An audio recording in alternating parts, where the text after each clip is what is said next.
Hi, my name is Mariana and this is a special series in English about Brazilian cheeses. And today we're going to talk about Queijo Minas Frescal. It's delicious, it's one of my favorite cheeses and it's super easy to make. Another good thing about this cheese is that it gets ready on the same day. So you don't have to mature it, you don't have to wait.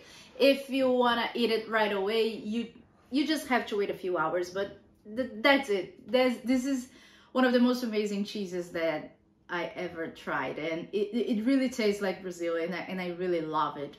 This, if you had never tried Queijo Minas Frescal, this is a very soft, it's firm, but it's soft, moist, and mild cheese. So here's the recipe of the Queijo Minas Frescal. I first made this video in Portuguese and I will voice over the recipe, so I hope you guys don't mind it. The first step is heating the milk to 40 degrees Celsius or 104 Fahrenheit. You can use raw or pasteurized milk, but as usual, ultra pasteurized milk won't work. I'm using here 5 liters or roughly 1.5 gallons of raw milk. So let's start heating the milk. Don't forget to stir it sometimes while you heat it so you can get a uniform result.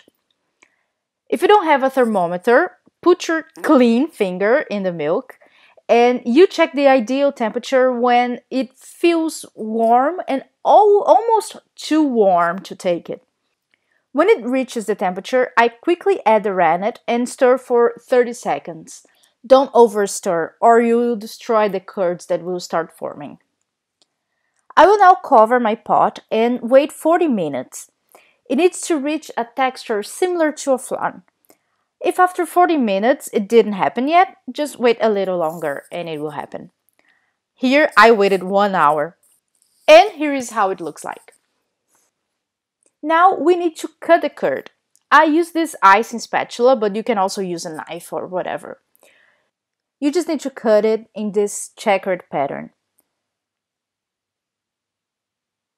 And do like this. It doesn't affect anything, but it's so cool. Now I let the curd set for 5 minutes. This helps to start releasing the whey. Look how the whey is beginning to separate from the mess. Now I stir for 5 minutes to release even more whey. Slowly and steady.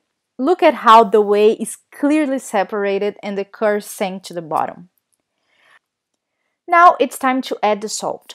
I'm using here 4 tablespoons of it. It's not too much since I will add to the whole mess and a good amount will go down the drain, don't worry.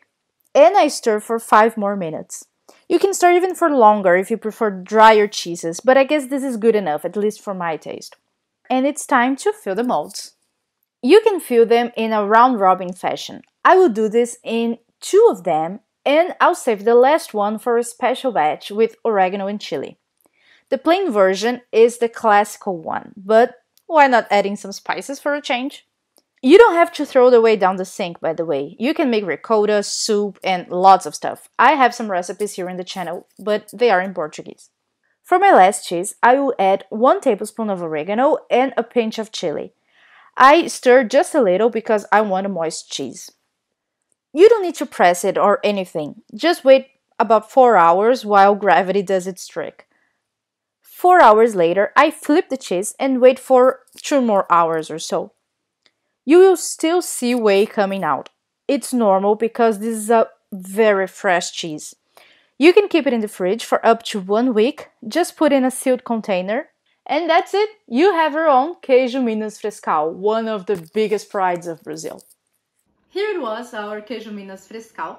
And especially if you're already a cheese maker, you will see that it's very easy to make. So you really should give it a try. And if you had never made cheese before, this could be your chance because this is a very quick and easy cheese to make and I'm pretty sure you'll enjoy the experience.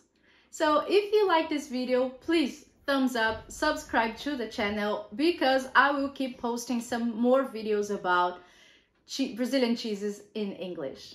Bye bye!